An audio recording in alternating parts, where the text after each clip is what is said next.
Picture this horrifying scene unfolding at Aulis, on the coast of Greece. A father presses a cold bronze blade against his daughter's throat. He ignores her muffled screams behind the gag. He ignores the absolute horror in her wide eyes. He ignores the pleading of his wife Clytemnestra being physically restrained by guards. With a single violent motion, Agamemnon, High King of all Greece, commander of 1,000 ships, the most powerful man in the Mycenaean world, sacrifices his own child, Iphigenia, on a stone altar slick with animal blood. He does this not for justice or revenge or even glory. He does it for wind. For 3 agonizing weeks, his massive invasion fleet has sat completely paralyzed at Aulis, trapped by dead, stagnant air. Not a single sail has filled. Not a single ship has moved. The greatest armada ever assembled in the Bronze Age sits uselessly in the harbor, while supplies dwindle and men grow restless. The priest Calchas, interpreter of divine will, delivered the gods' brutal price. Artemis demands royal blood to release the breeze. Agamemnon, trapped by his own ambition and the expectations of the assembled warlords, makes the calculation: one daughter's life against the conquest of the richest city in the known world. He pays the price without hesitation. As Iphigenia's blood spills across the ancient stone, running in rivulets into cracks worn by centuries of sacrifice, the stagnant air suddenly begins to stir. A breeze picks up from the north. Within minutes, it becomes a steady wind. The sails snap full with a sound like thunder. The army erupts in cheers, already forgetting the teenage girl whose corpse is still warm on the altar. This brutal execution, this cold-blooded murder of an innocent, is the opening act of the Trojan War. We remember the glory of Achilles' Aristeia and the legendary beauty of Helen of Troy, but we conveniently forget that the Greeks literally paved their road to Troy with the premeditated murder of a teenage girl.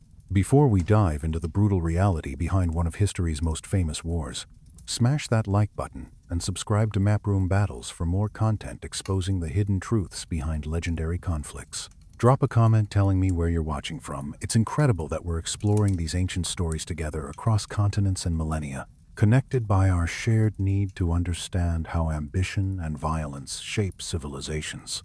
The ritualized murder worked exactly as promised. The wind roared to life, and 1,000 black-holed ships with painted eyes cut through the Aegean Sea toward Asia Minor. Agamemnon buried his guilt under the overwhelming noise of command, leading the largest invasion force the Bronze Age world had ever witnessed. His coalition represented every major Mycenaean kingdom: Mycenae, Sparta, Pylos, Argos, Ithaca, and dozens more. 50,000 warriors, perhaps the largest concentrated military force assembled up to that point in human history. But as the coastline of Troy, the Troad finally loomed into view after days of sailing, the tremendous momentum of the invasion crashed abruptly. The ships ground onto the sandy beach with a grinding sound. Yet the boarding ramps stayed up. The oarsmen froze at their benches. A new terror, perhaps more powerful than enemy spears, gripped the entire army. A prophecy had spread like disease through the ranks during the voyage. The first Greek to touch Trojan soil will die. No exceptions. No mercy from fate. Imagine the scene on those packed ships. Thousands of the Mediterranean world's deadliest killers. Men like Achilles, who'd trained for warfare since childhood. Ajax, the giant. Cunning Odysseus. All stood completely paralyzed on their decks, frozen by superstition. The Trojan defenders waited on the beach just yards away, weapons drawn, shields locked, openly mocking the invaders. "Come ashore, Greeks! The sand awaits you!" The humiliating silence stretched. The invasion, planned for years and bought with a daughter's blood, stalled before a single blow was struck. Superstition and prophecy held the entire Greek war machine hostage in the shallows. Then a young prince named Protesilas from Thessaly broke the paralyzing stalemate. He didn't wait for orders from Agamemnon or permission from the gods. Historians suggest he was perhaps driven by youthful pride, perhaps by a death wish, or perhaps he simply couldn't bear the shame of cowardice. He vaulted over the wooden gunwale of his ship, crashing into the shallow surf with a tremendous splash. He sprinted up the sandy beach, shield locked, spear held forward, screaming a war cry. He struck the first blow of the war, driving his bronze spear point into a Trojan defender's throat. The man fell, choking on his own blood. 1 kill, 2 kills, 3. Protesilaus fought with the desperate, wild intensity of a man who knows with absolute certainty he is already dead. Every moment he survives is borrowed time. His luck ran out within seconds. A Trojan spear, some later sources say, thrown by Prince Hector himself, pierced his bronze breastplate and drove through his chest. Protesilaus collapsed into the blood-soaked sand, fulfilling the prophecy instantly as predicted. But his death served its strategic purpose perfectly. Seeing the curse fulfilled and spent on Protesilaus, the psychological paralysis finally broke across the fleet. The Greek army erupted from their ships like a tidal wave. They swarmed the beach, screaming for blood, hungry for glory, drunk on released tension. Bronze weapons smashed against bronze shields. The metallic clanging was deafening, the air filled with screams. Shields shattered into splinters. The overwhelming noise of battle finally drowned out the haunting memory of the girl sacrificed at Aulis. The Greeks fought with the fury of men who'd been forced to wait in shame. They secured the bloody beachhead within hours, driving the outnumbered Trojan defenders back behind their massive limestone walls. They had finally arrived at the gates of the wealthiest city in the Bronze Age world. But as the dust settled, and they looked up at the towering citadel of Troy rising above them, the reality began to set in. They had already paid a daughter and a hero just to reach the front door.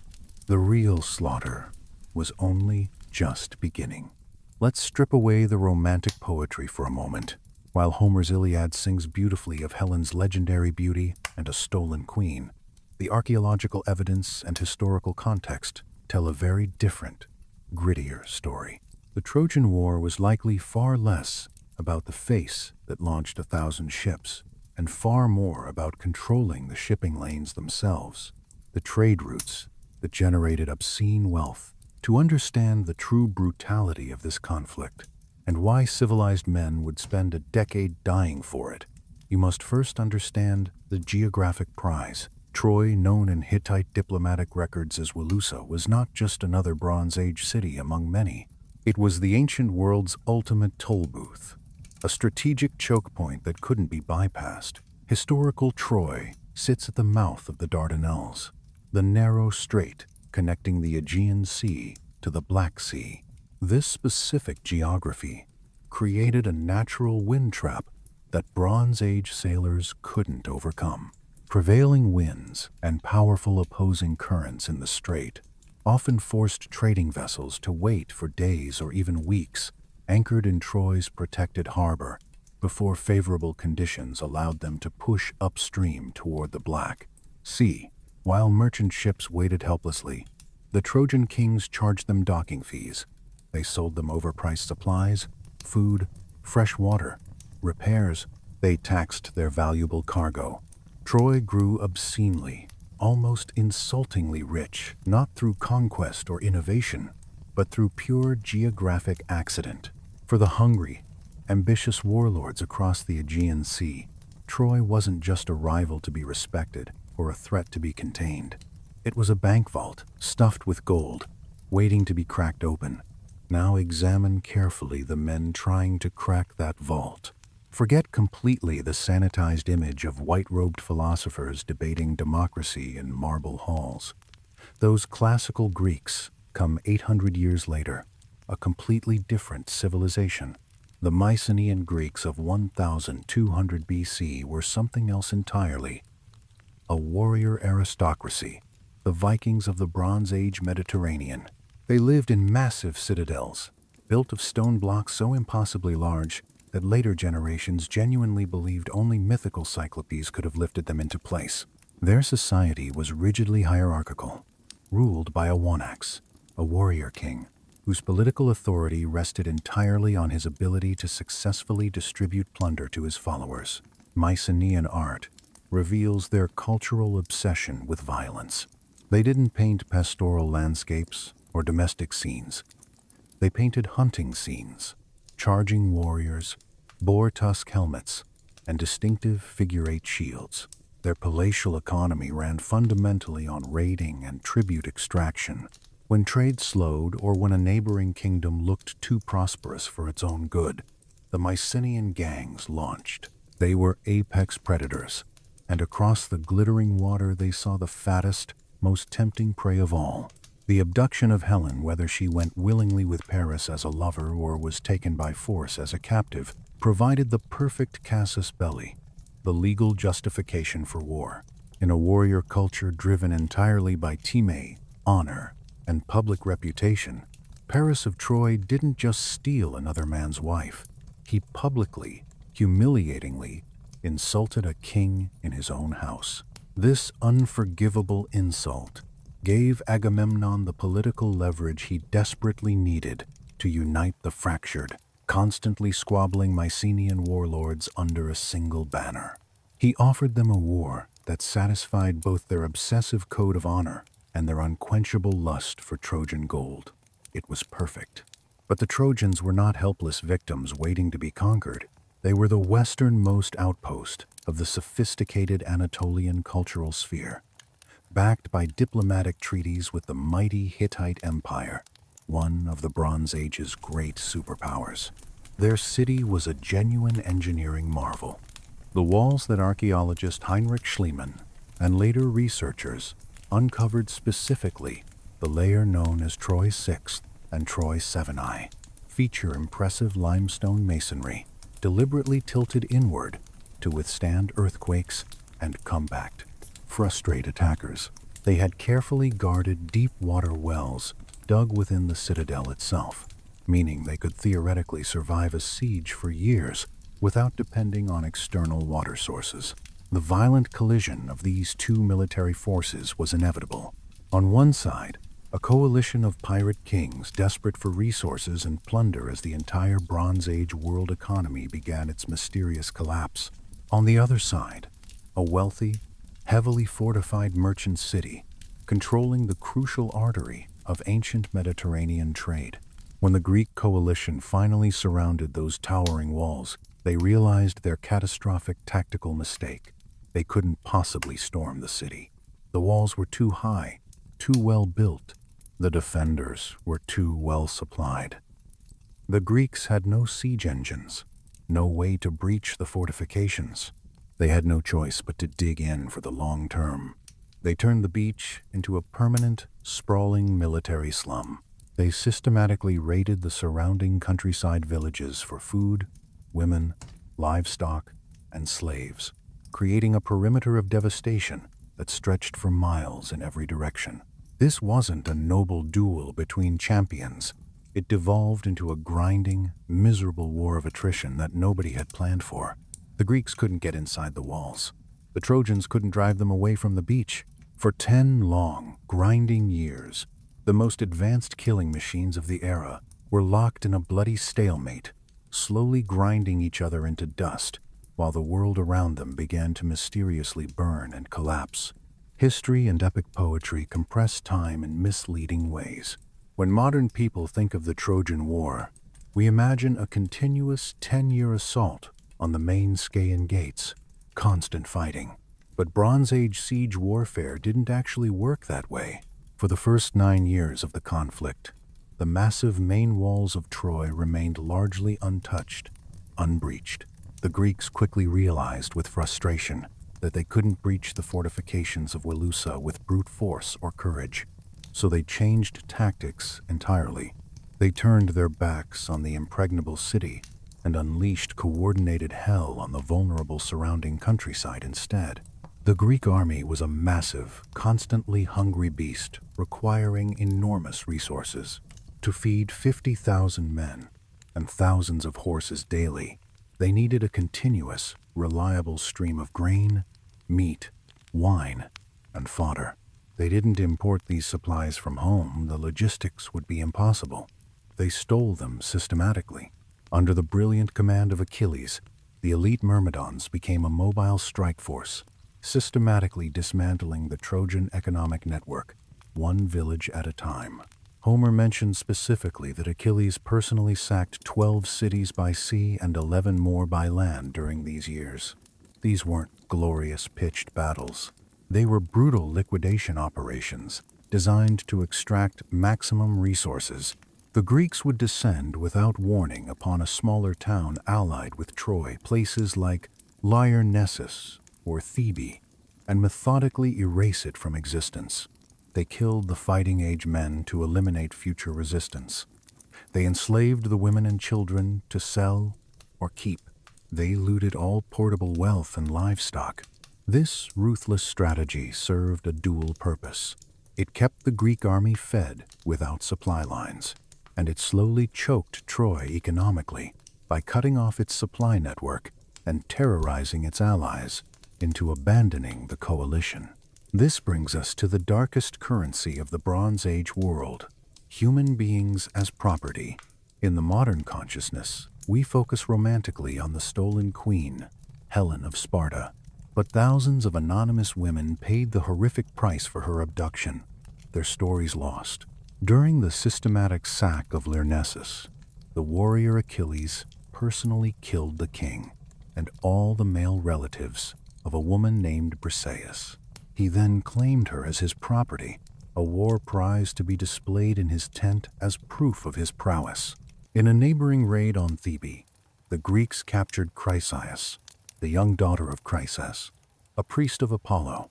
She was awarded to High King Agamemnon as his portion of the spoils. These two women are not minor footnotes in the story. They become the fuse that detonates the entire Greek war effort from within. In the brutal transactional logic of Mycenaean warrior culture, these enslaved women were living trophies, tangible proof of a hero's timē, honor. To take a man's war prize was to publicly strip him of his status and humiliate him before his peers. By the 9th grinding year of the siege, the Greek camp had devolved from a military base into a squalid, sprawling shantytown filled with stolen goods and thousands of traumatized captives. Morale was visibly rotting.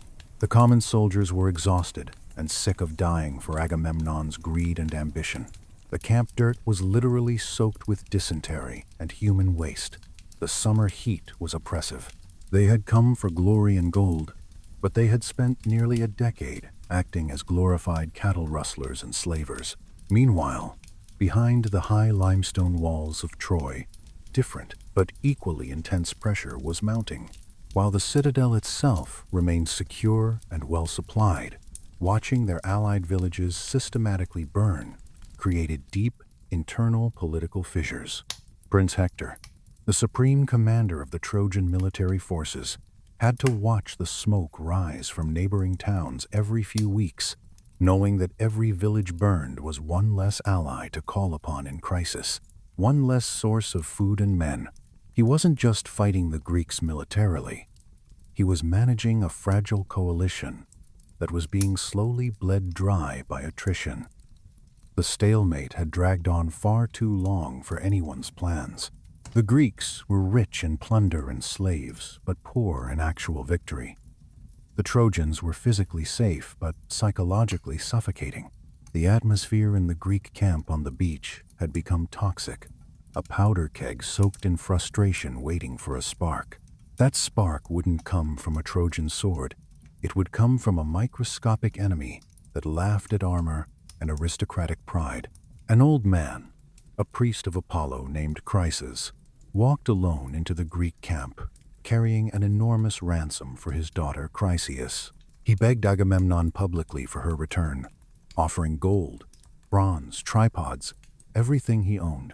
The king of Mycenae, arrogant and mentally exhausted by 9 years of frustration, spat in the old man's weathered face and threatened to kill him if he ever returned. The priest left in tears. praying desperately to his god for vengeance. The raiding phase was over. The dying was about to begin in earnest.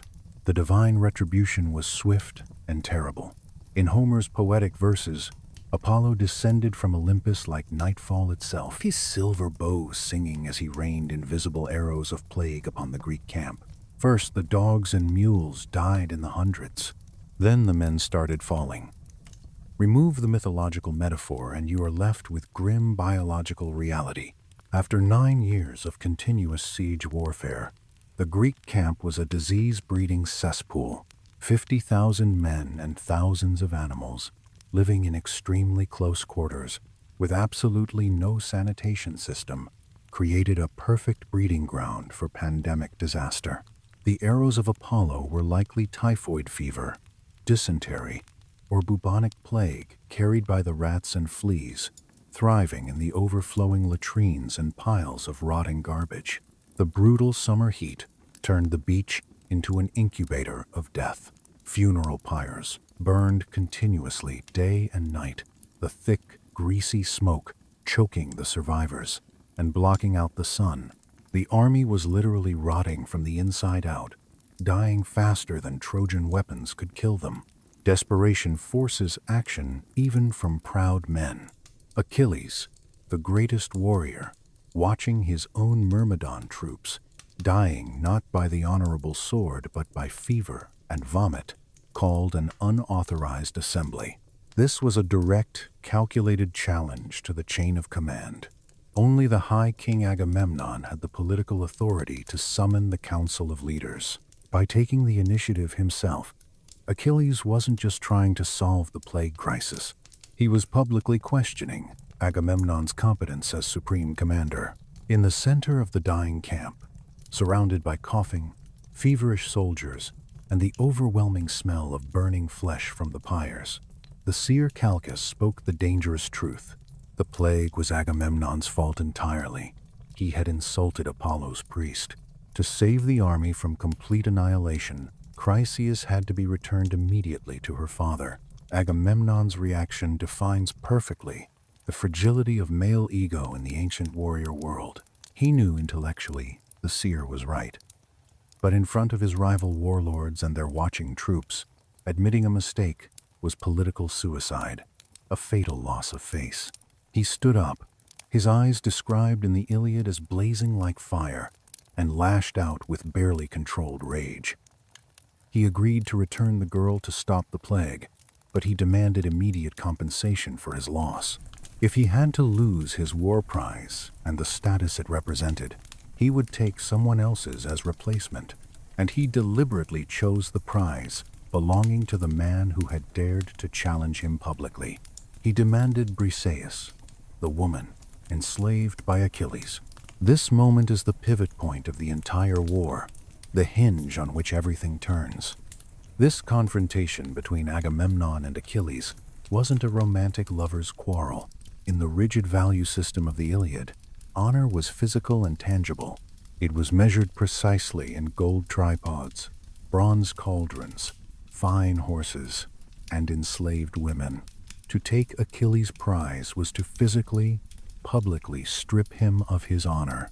It was a public castration of his status as the army's greatest warrior. Achilles' hand drifted slowly to the hilt of his sword. He contemplated drawing the blade and slaughtering the High King right there in the assembly, in front of everyone.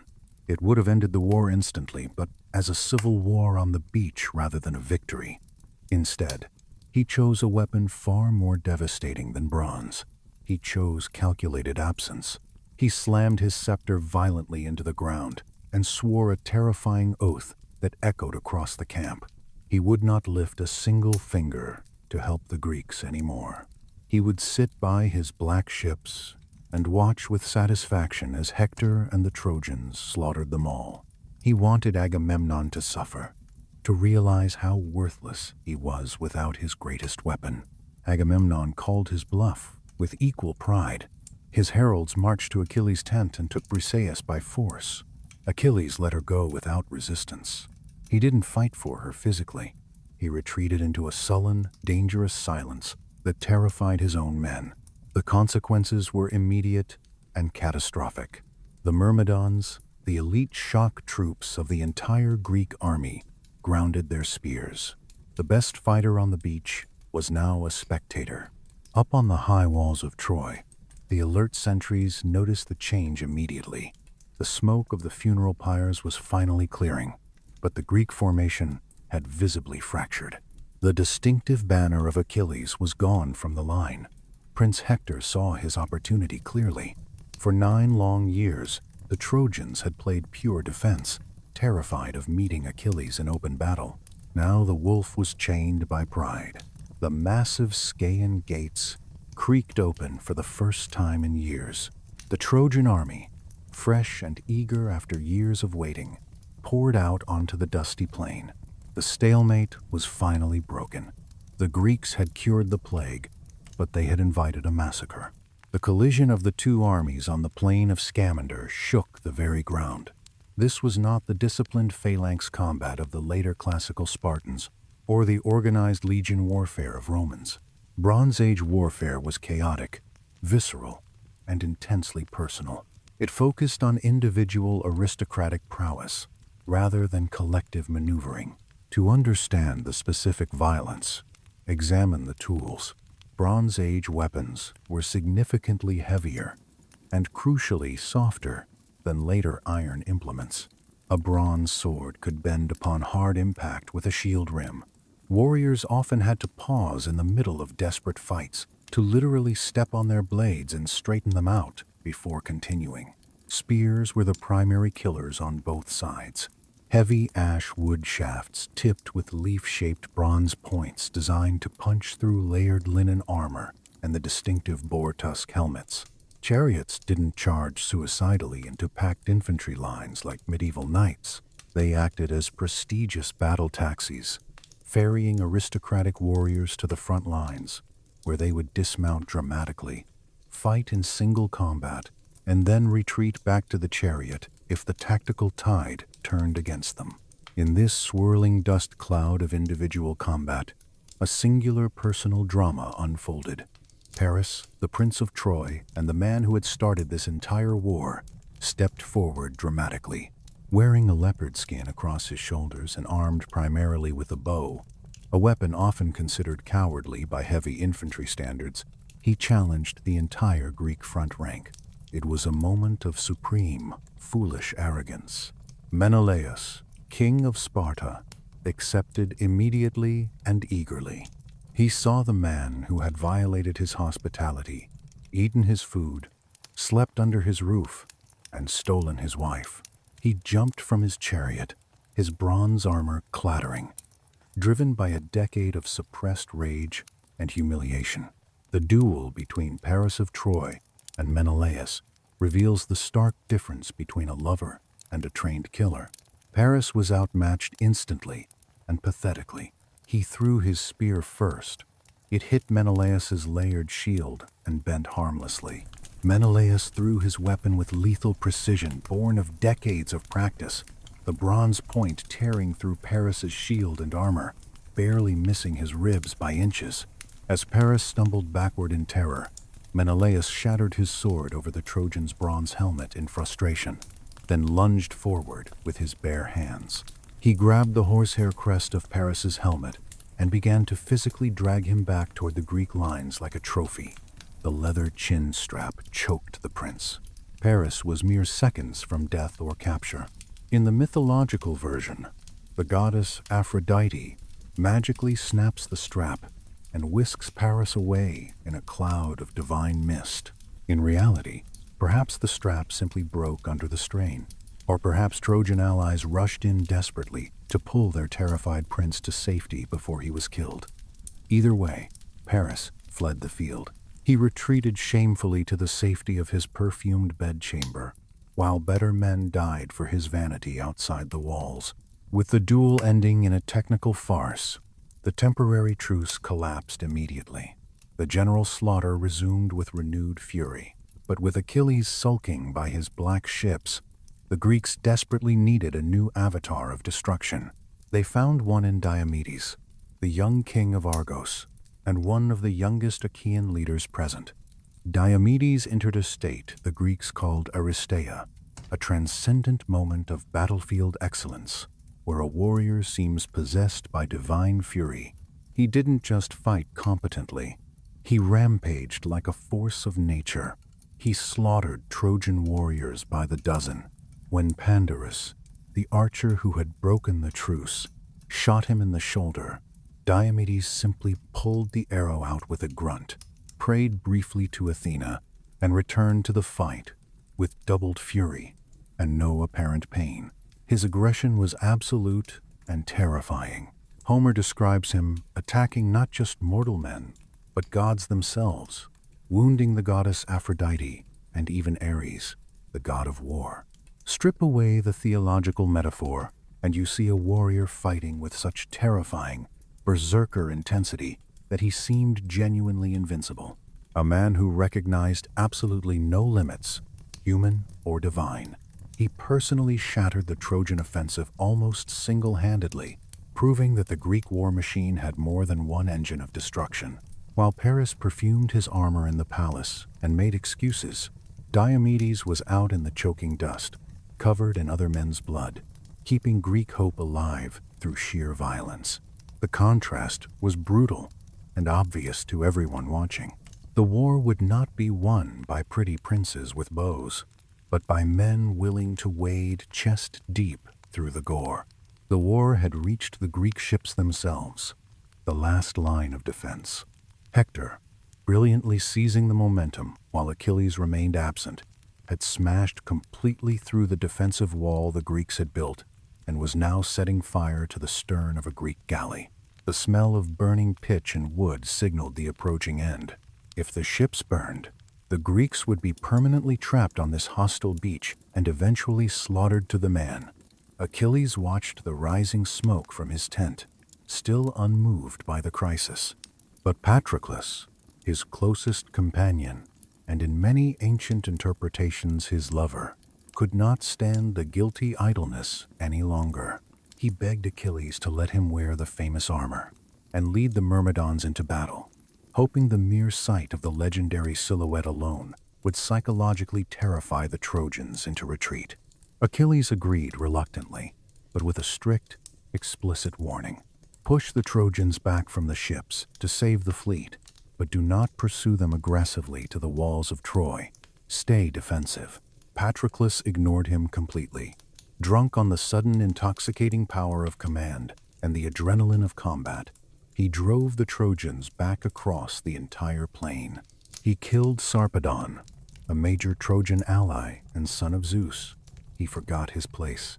He forgot he was a mortal man, wearing a demigod's shell. He charged recklessly at the very gates of the city itself. There, his luck evaporated. Stripped of his helmet in the chaos, dazed by a blow to his back from Apollo himself, he was left vulnerable and confused. Hector moved in efficiently for the kill. He drove his spear deep into Patroclus's exposed belly, twisting it. He stripped the magnificent armor from the dying body as his prize. When the devastating news reached Achilles, he didn't just weep like a man. He completely unraveled psychologically. He clawed at the ground, pouring ashes and dust over his head, letting out a cry so primal and inhuman that Homer says it terrified even the war horses on the distant battlefield. The rage that followed was cold, calculated, and absolute. Agamemnon, Briseis, the plunder, none of it mattered anymore. Achilles reconciled with the king not out of forgiveness, but out of pure impatience. He had work to do, and it required access to the battlefield. The next day, Achilles returned to the field wearing new divine armor. He didn't fight. He butchered. He systematically clogged the Scamander River with so many Trojan corpses that Homer says the river god himself rose up in protest, choking on bodies. The Trojan army fled in absolute terror back behind their walls, all except one man. Hector stood completely alone outside the Scaean gates, knowing what was coming. His elderly parents screamed from the ramparts, begging him desperately to come inside to safety. But Hector was trapped by his own rigid code of honor. He had led his army to this disaster. He He could not hide now behind walls, while others suffered the consequences. Yet when he finally saw Achilles approaching across the plain, shining like a star of disaster in new armor, forged by Hephaestus himself, Hector's nerve failed completely. The greatest defender of Troy ran. It is one of the most psychologically human moments in the entire Iliad. The duel of Achilles versus Hector was not an instant, dramatic clash of titans. It was a terrifying chase scene. 3 times they ran around the entire circuit of the city walls. Hector, panting, heavy with sweat and existential fear. Achilles relentless, a nightmare nipping at his heels like a hunting dog. Finally, exhausted, Hector stopped running. He turned to face his fate with as much dignity as he could summon. He proposed a solemn pact. The winner would return the loser's body for proper burial rites. Achilles looked at him with dead, empty eyes and delivered one of the most chilling lines in all literature. There are no pacts between lions and men, nor wolves and lambs. He knew the armor Hector was wearing. It was his own, stripped from Patroclus. He knew the weak point at the neck where the plates didn't quite meet. He drove his spear through it with surgical precision. What followed was a calculated war crime that shocked even the ancient world. In Bronze Age warrior culture, respecting the enemy's corpse was a sacred duty, transcending the battlefield. Achilles deliberately shattered this taboo. He pierced Hector's ankles, threaded leather straps through the severed tendons, and tied the corpse to the back of his chariot. With the royal family of Troy watching in horror from the walls, he whipped his horses. He dragged the body of Prince Hector through the choking dust, around the entire city, and back to the Greek camp. He left the corpse in the dirt, face down, denied the funeral rites that would allow his soul to rest in the underworld.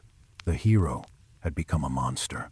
The vengeance was complete, but it brought no peace to Achilles, only a hollow silence and a corpse that seemed to accuse him with its stillness. With Hector dead, you might logically expect the war to end. It didn't. It metastasized into something worse. Troy, desperate for survival, called in expensive mercenaries from the edges of the known world. First came the legendary Amazon warriors led by their queen Penthesilea, fierce women who fought like men. Then came Memnon, the powerful warrior king from distant Ethiopia, bringing exotic troops. For a brief, hopeful moment, they pushed the exhausted Greeks back and restored Trojan morale. But they all eventually ran into the same insurmountable wall, Achilles. He butchered them both in single combat. He seemed unstoppable, a force of nature that had transcended normal mortality. But hubris always invites a fall. Achilles pushed his luck too far. He chased the fleeing Trojans deep into the shadow of the Scaean gates. He was alone, dangerously cut off from his supporting troops. Up on the walls, Paris, the prince who had started this entire war, the man constantly ridiculed for fighting with a cowardly bow, saw his chance for revenge. He carefully nocked an arrow. Mythology tells us that the god Apollo personally guided the shaft to the one spot where Achilles was supposedly vulnerable, his heel. The story of his mother Thetis dipping him in the river Styx while holding him by the ankle is actually a beautiful later invention not found in Homer. But the reality of an Achilles tendon injury is far more grounding and practical. The calcaneal tendon is the thickest, strongest tendon in the human body. Sever it completely, and a man cannot stand, let alone fight or run. The arrow didn't kill Achilles instantly in a dramatic moment. It immobilized him. Imagine the psychological horror of the greatest runner in the entire Greek army suddenly anchored helplessly to the bloody dirt. Unable to charge forward or flee backward, he became a stationary target. Paris and the other Trojan archers likely turned him into a human pincushion. The invincible hero didn't die in a glorious duel worthy of song. He died screaming in agony in the dust, brought down by the very weapon he had always despised, wielded by the man he respected least.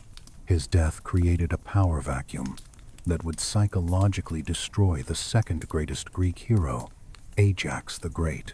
Ajax was a giant, a man-mountain, the bulwark of the entire Achaean army. He had personally carried Achilles' corpse out of the deadly fray, while Odysseus provided covering fire with arrows. By all rites of ancient valor and sacrifice, Achilles' magnificent armor, the divine gear forged by Hephaestus, should have been awarded to him. It was the ultimate badge of honor, proof of worth. But the rules of warfare were changing. The Greeks held a formal council to decide who would inherit the armor. Ajax, the man of pure muscle and honest valor, or Odysseus, the man of cunning mind and silver tongue. Odysseus used his rhetorical skills masterfully. He argued persuasively that intelligence wins wars, not just brute strength. The generals voted. They chose Odysseus.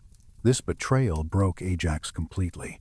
He was a man of the old world, a simple warrior who believed in the direct equation of sweat and reward. He couldn't process this new political reality where words mattered more than wounds.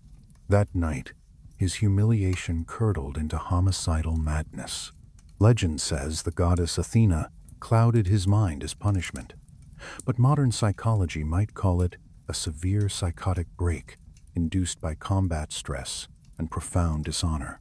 Ajax grabbed his sword and stormed out into the darkness to slaughter Agamemnon, Menelaus, and Odysseus in their sleep. He hacked and slashed through the dark camp, torturing his perceived enemies, reveling in their screams of pain. But when the morning sun rose and the fog lifted from his mind, Ajax stood in the middle of a field covered in blood. The corpses around him were not Greek kings. They were sheep from the army's livestock.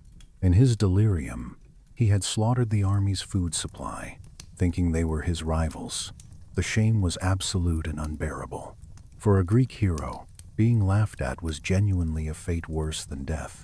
He could not return home to face his family. He could not face the mocking army. He planted his sword, the very blade given to him by Hector, in a previous exchange of gifts, point up in the sand. He fell upon it, driving it through his own body. The Greeks had now lost their greatest attacker, Achilles, and their greatest defender, Ajax. The camp was demoralized and exhausted. 10 years of grinding war, and all their best men were dead or mad. The walls of Troy still stood, impregnable. Brute force had failed. Politics had failed. It was time for deception. The sun set on a city drunk on victory and relief. For the first time in 10 years, the plain outside the walls was completely empty of Greeks. The black ships were gone from the beach. The tents were burned. All that remained was a massive wooden offering dedicated to Athena, standing silent in the moonlight. The Trojans dragged it inside their supposedly invincible walls. They danced. They drank wine until they passed out in the streets, celebrating. Now imagine waking up. It is past midnight. The city is pitch black. You are groggy, your head throbbing from too much wine. But something is wrong. A smell cuts through the stale air. Not incense, but burning pine. Then you hear it. Not the roar of an army, but the wet, rhythmic thud of bronze slicing through undefended meat. Screams erupt, short and terrified, then suddenly silenced. You stumble to your window. The streets of Troy, usually safe behind the Scaean gates, are flowing with men in black armor. The Trojan Horse story as we know it is likely not literally about a hollow wooden statue filled with Greek commandos. That is the poetic, memorable version. Historians and military strategists suggest something far more practical and less fantastical. Bronze Age siege towers were often covered in damp horse hides to protect them from fire arrows. In the dim light of dawn or dusk, a massive siege engine looming over the walls could easily be described and remembered as a wooden horse. Other scholars argue that horse was a metaphor for Poseidon, the god of earthquakes. Perhaps a convenient tremor cracked the walls at a critical moment, allowing the Greeks to pour in. Whatever the actual delivery method, trickery, siege engineering, or geological luck, the result was devastatingly the same. The gates were open. The Greek fleet, hiding behind the nearby island of Tenedos, had returned under cover of darkness. The slaughter that followed was industrial in its systematic efficiency. This was not a battle between warriors. It was a calculated purge, an extermination. The Greeks were not looking for enemy combatants. They were extinguishing an entire civilization. They moved methodically house to house through the winding streets. Sleeping men were stabbed in their beds before they could wake. Women were dragged screaming by their hair into the streets. Children were killed to prevent future revenge. The narrow architectural layout of Troy, with its maze-like winding alleys designed for defense, turned into a death trap. There was nowhere to run, nowhere to hide. At the royal palace, the horror reached its zenith. Neoptolemus, the teenage son of Achilles, led the assault. If Achilles was pure rage, his son was cold-blooded cruelty. Without even the excuse of grief, he found the elderly King Priam seeking sanctuary at the altar of Zeus. In the ancient world, an altar was holy ground. You absolutely did not kill a man clinging to the gods. Neoptolemus didn't care about divine law. He butchered the old king right on the holy stone, letting the royal blood soak into the altar. The gods watched and did nothing. But the defining image of the fall of Troy involves an infant. Andromache, the widow of Hector, tried desperately to hide her baby son Astyanax. He was the last legitimate heir of Troy. As long as he lived, the city could theoretically rise again in a generation. The Greeks understood this threat. Odysseus, the man of cold reason, convinced the army that the boy must die for their security. They tore the screaming baby from his mother's arms. They didn't use a sword, perhaps, that seemed too merciful. They took him to the highest point of the city walls and threw him off. The death of Astyanax broke the spirit of the remaining survivors. As the sun rose over the ruins, Troy the Ada, the archaeological layer most likely corresponding to this event, was a smoking ruin. The men were dead. The women, queens and commoners alike, were bound in ropes, destined for slavery in foreign kitchens and beds. The accumulated gold was stripped. The walls were deliberately toppled. The war crimes committed that night were so heinous that the myths say they disgusted even the gods who had initially supported the Greeks. The victors stood amidst the ashes of what had been a superpower, their swords dull from overuse, believing they had won glory. They didn't realize that in their fury they had cursed themselves. The city was dead, but its ghosts would haunt their journey home and destroy everything they loved. Victory tasted like ash in every mouth. The Greeks had spent 10 years systematically dismantling a civilization, but their own destruction awaited them at home. The return journeys, known collectively as the Nostoi, were a catastrophe of divine proportion. The gods, genuinely disgusted by the desecration of temples and the slaughter of children during the sack of Troy, unleashed storms that scattered the victorious fleet across the Mediterranean. Agamemnon, the High King, made it back to Mycenae, expecting a hero's welcome. He rode through the famous Lion Gate, his chariots overflowing with Trojan gold, and his new concubine Cassandra, who could see the future, but was cursed never to be believed. But while he was conquering Asia Minor for 10 years, his wife Clytemnestra was sharpening an axe and nursing her rage. She had not forgotten the sacrifice of their daughter Iphigenia at Aulis a decade prior. The myth says she welcomed him with a purple carpet, led him to a bath, trapped him in a net like a fish, and hacked him to death with an axe. The great warlord survived a decade of brutal combat, only to be butchered naked in his own bathtub by his wife. His death signaled the complete disintegration of the coalition. The center could not hold. Odysseus, the architect of the Trojan Horse, fared no better. His journey home took another full 10 years, the subject of Homer's Odyssey. He lost his entire crew to monsters, storms, and the wrath of Poseidon. When he finally washed up on the shores of Ithaca, he was a beggar, unrecognized even in his own hall. But zoom out from the individual tragedies and you see a far more disturbing historical pattern. The myths of the Nostoi are likely a poetic memory of an actual geopolitical implosion. The Bronze Age collapse was happening roughly around 1200 BC, the same time frame as the destruction of Troy the Vea. The great palatial centers of mainland Greece began to burn mysteriously. Pylos, Tiryns, and Mycenae itself were destroyed within decades. The linear B tablets found in the ruins of Pylos speak urgently of watchers being posted to guard the coast in desperation against unknown threats. Then, silence. Writing stopped. Historians debate whether the Trojan War might have been the tipping point. The massive expenditure of resources, the absence of kings and warriors for a full decade, and the disruption of established trade routes left the Mycenaean world vulnerable and exhausted. When the mysterious sea peoples arrived, or when internal uprisings erupted due to famine and economic stagnation, the exhausted Greek states crumbled. The victors of Troy didn't build an empire. They presided over an apocalypse. The art of writing was lost for centuries. Monumental architecture stopped. Greece plunged into a dark age that would last for 400 years. The stories of Achilles and Hector were no longer written down. They were whispered around campfires by refugees, living in the ruins of a golden age. The war had cost them everything. Eventually, the ruins themselves were buried under centuries of dirt and debris. The location of Troy was forgotten.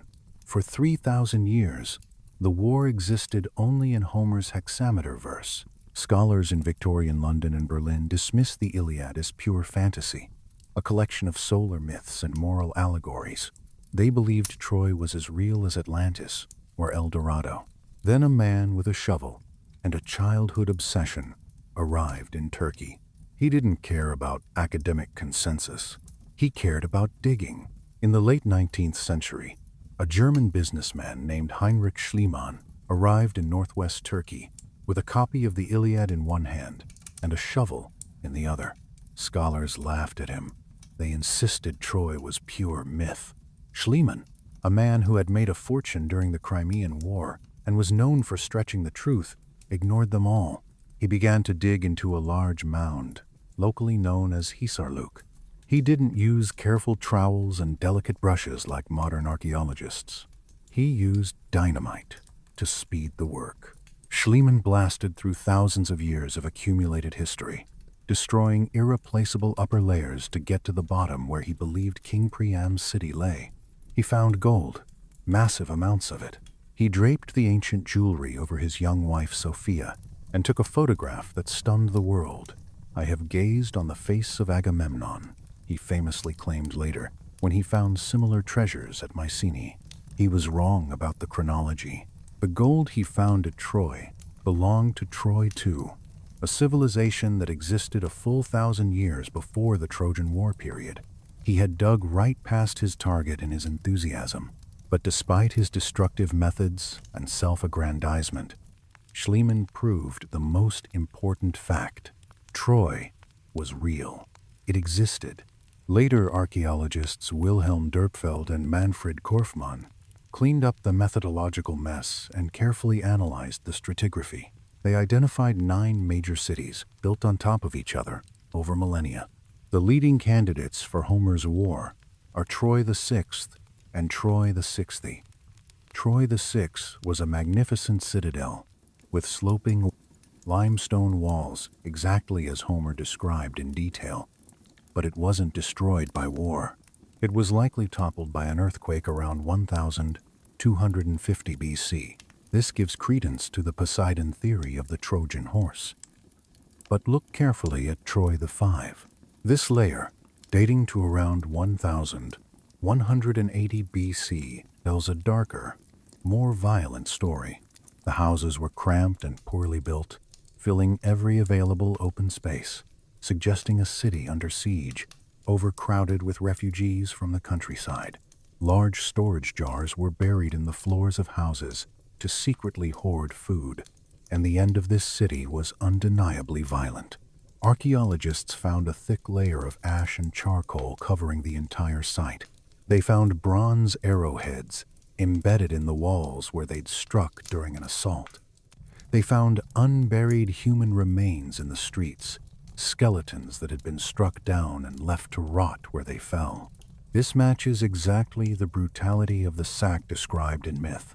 The archaeological evidence strongly suggests that around the time the Bronze Age world was collapsing catastrophically, this strategically important city was indeed attacked, besieged, and burned to the ground. So, was there a Trojan War? Almost certainly, yes. But it wasn't a 10-year romantic duel for the most beautiful woman in the world. It was likely a series of brutal conflicts over control of crucial trade routes, fought by desperate men at the end of a dying era. Homer took this gritty historical reality and elevated it into a profound meditation on the human condition. The Iliad endures not because it is accurate history, but because it is psychologically true. It forces us to look at the real cost of unchecked ambition. It shows us that even the greatest heroes, Achilles, Hector, Ajax, are just meat for dogs and birds in the end. It reminds us that every war begins with a lie, sustains itself on manufactured hate, and ends in a graveyard. 3,000 years later, the wind still blows across the ruins of Hisarlik. The gold is locked in museums. The bronze has turned green with age, but the story remains alive, retold in countless forms. As long as men send other men to die for pride and profit, the Trojan War is never really over. The psychological truth at the heart of the Iliad transcends its specific historical setting. The work forces us to confront uncomfortable questions about honor, masculinity, and violence. What is honor worth if it leads to the death of everyone you love? When does pride become pathology? Achilles' rage Hysmenes drives the entire narrative.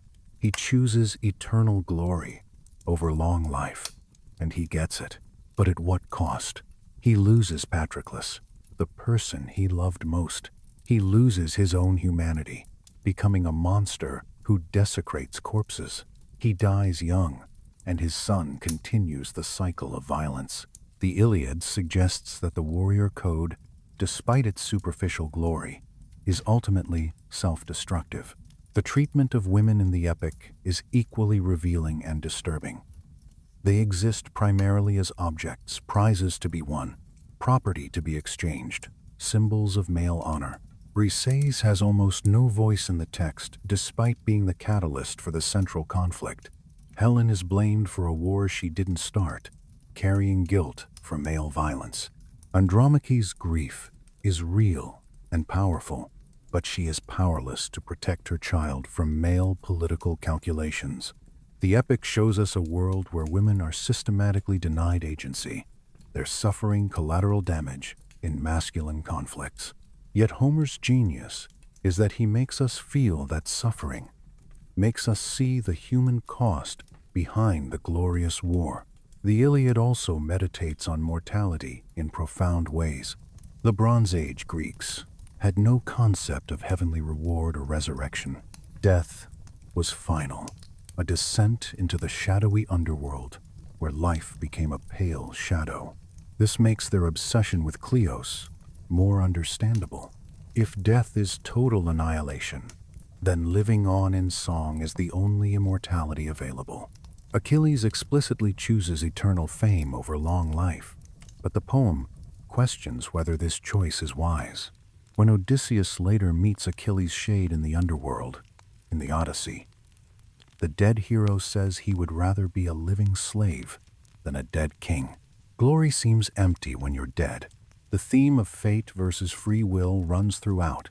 Are the heroes puppets of the gods, or do they make meaningful choices? The text suggests both are true. The gods intervene constantly, yet the heroes still face genuine moral dilemmas. Achilles chooses his rage over reconciliation. Hector chooses honor over safety. Paris chooses Helen over peace. These choices have consequences. The Iliad presents a universe where divine will and human choice coexist uncomfortably. The relationship between gods and humans in the epic is fascinatingly dysfunctional. The gods are petty, vindictive, and play favorites like sports fans.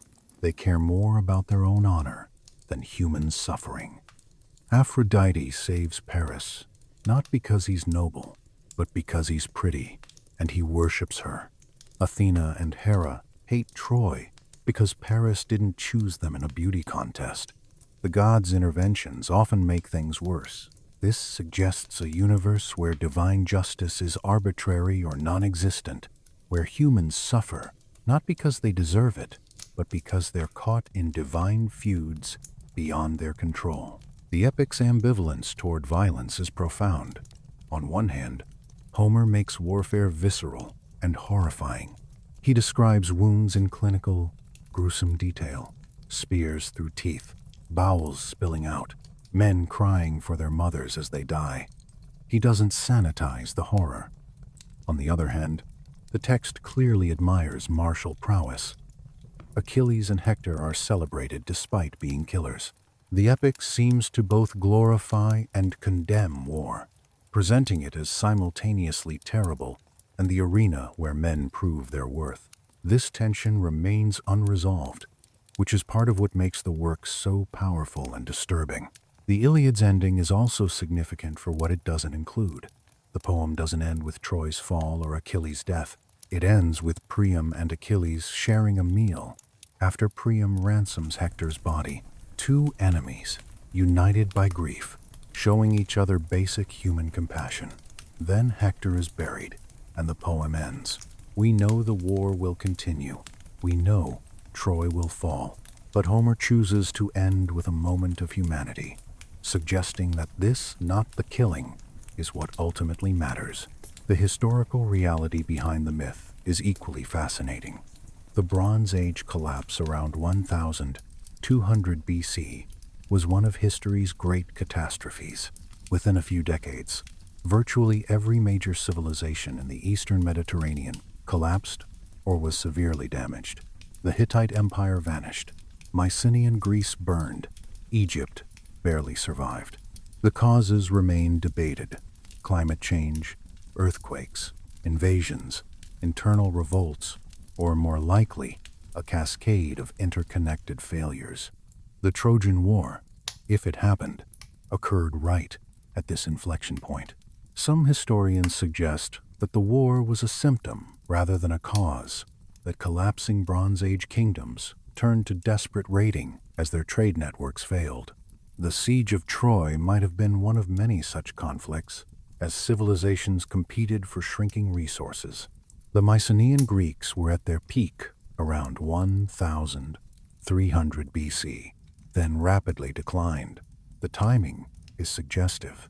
The Linear B tablets from Pylos, dating to just before its destruction, mention coastal defenses being urgently organized. Watchers are posted at specific points. The kingdom is clearly under threat. Then the palace burns and the records stop. Similar patterns appear across the Aegean.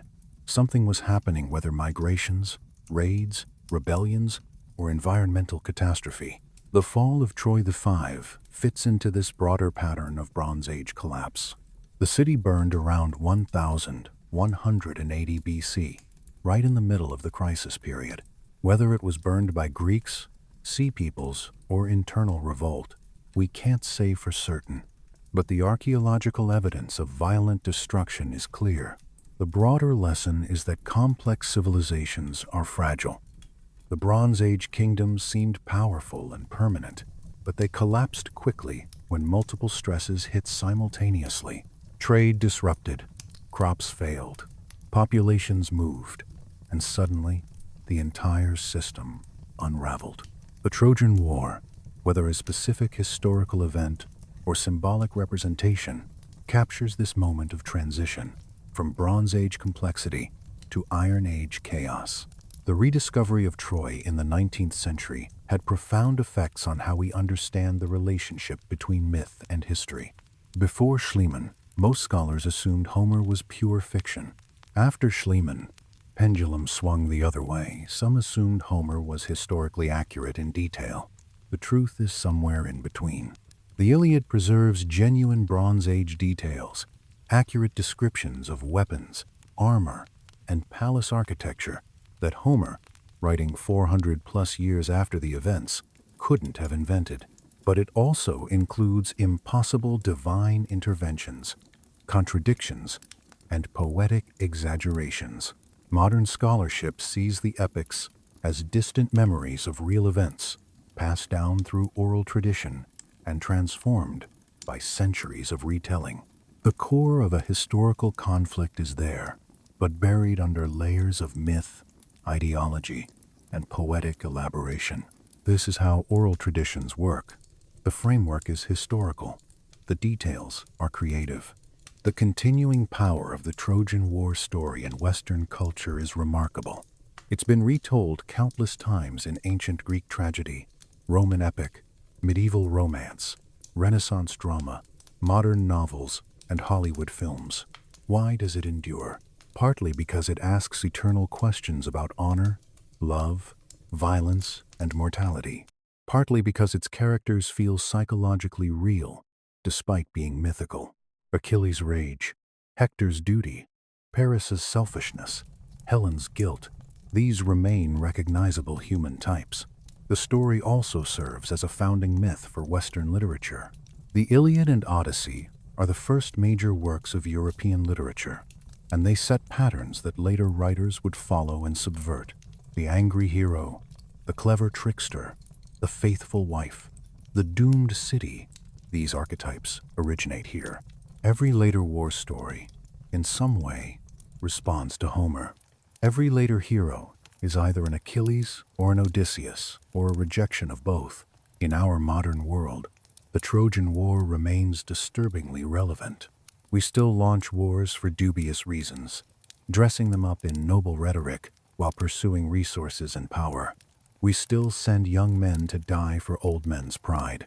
We still see women and children as acceptable collateral damage.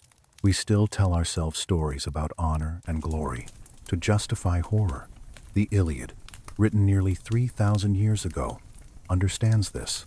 It presents war without illusions as tragic, wasteful, and inevitable, driven by human nature's darkest impulses. It offers no easy answers, no comfortable moral. It just shows us what we're capable of when pride, honor, and ambition combine with the capacity for organized violence. Perhaps the most powerful aspect of the Iliad is its empathy for both sides.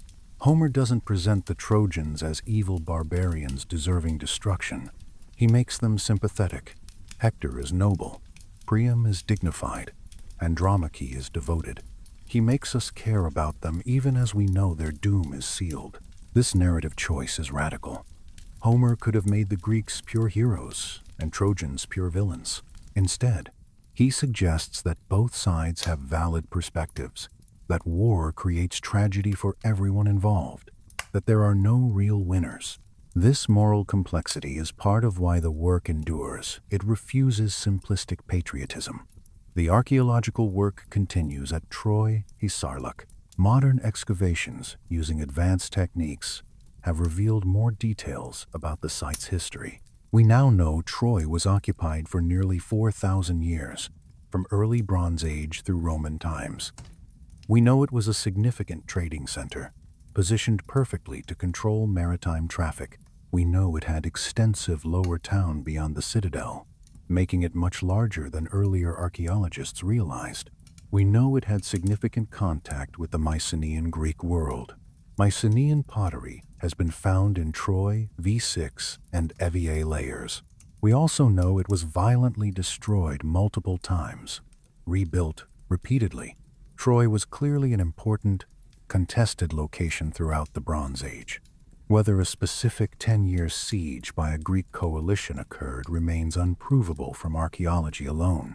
But the broader historical plausibility is clear. Greeks and Trojans were in contact, occasionally in conflict, and the site was destroyed around the time the myth says. That's probably as close to proof as we'll ever get for Bronze Age mythology. The absence of written records from Troy itself complicates matters. Unlike Egypt or the Hittites, Troy left no texts describing its history from an internal perspective. Everything we know about Troy comes from outsiders' Greek mythology and fragments of Hittite diplomatic correspondence. This means Troy exists in our imagination primarily as Greeks portrayed it as the enemy in their heroic saga. We'll never fully know how Trojans saw themselves or what they called their city. This absence is itself significant, reminding us how much ancient history is lost. The Trojan War, then, exists in a liminal space between history and myth. It's neither purely fictional nor fully historical. It's something more interesting, a cultural memory, shaped by generations of telling, preserving some historical kernels while adding layers of meaning. It's true in the sense that matters most. It tells us truths about human nature, about the costs of war, about the relationship between violence and civilization. Whether a specific Achilles or Hector existed is less important than what those characters represent. The story also raises questions about how we construct and remember history. History is always interpretation, always shaped by who tells it and why. The Trojan War history came to us through Greek epic poetry, through the victor's perspective. If Trojan texts survived, would we see the war differently? Would Paris be a noble rescuer of a captive queen? Would Helen have chosen Troy freely? Would the Greeks be presented as pirates and warmongers? We can't know, but the questions remind us to be skeptical of any single narrative. Every history is partial, shaped by the storyteller's perspective and purposes. The Bronze Age collapse that followed the war period is itself one of history's great mysteries. Why did so many civilizations fail simultaneously? The most likely answer involves multiple converging factors: climate change causing crop failures, earthquakes, damaging cities, population movements, creating conflict, trade disruptions causing economic collapse, and perhaps most importantly, systems failures. When one part of an interconnected system failed, it cascaded. The Bronze Age Mediterranean was highly interconnected through trade and diplomacy.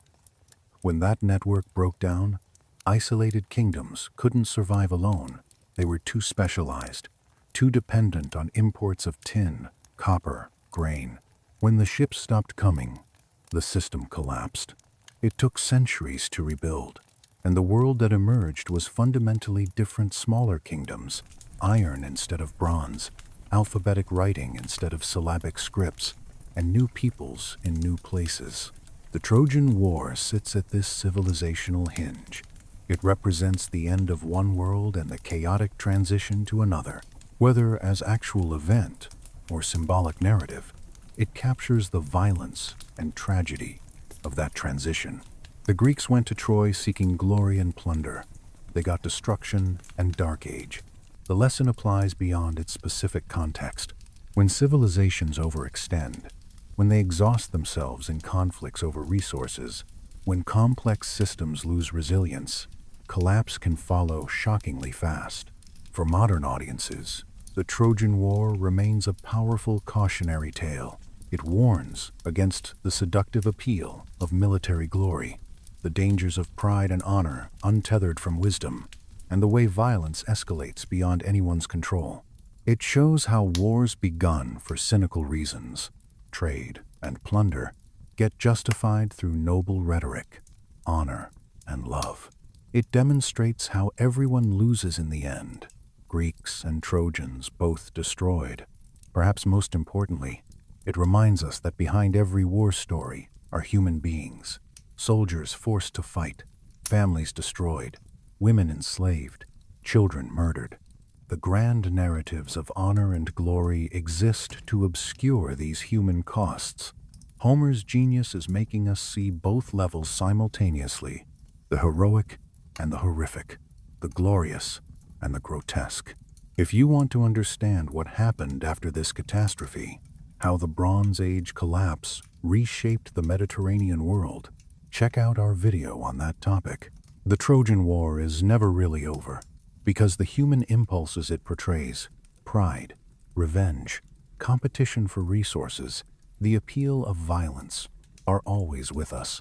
We tell the story again and again because we need to be reminded what these impulses cost. We need to see Iphigenia on the altar, Achilles dragging Hector's corpse, and Astyanax thrown from the walls. We need to remember that every war, no matter how justified it seems at the start, produces these horrors. The Iliad doesn't tell us how to avoid war. Perhaps Homer thought it unavoidable, part of human nature. But it does tell us to count the costs honestly, to see past the rhetoric to the reality, to remember the human beings destroyed by our choices 3,000 years later. Standing metaphorically at the ruins of Troy, we face the same questions. Will we learn from the past? Will we see through the propaganda to the truth? Or will we keep launching 1,000 ships, sacrificing our children for pride and profit, wondering why the wind never brings us home? If you enjoyed this deep dive into the brutal reality behind the legend, smash that subscribe button and turn on notifications so you don't miss more hidden truths of history. The past is never as simple or glorious as the myths suggest, but it's far more interesting and important. Thanks for watching.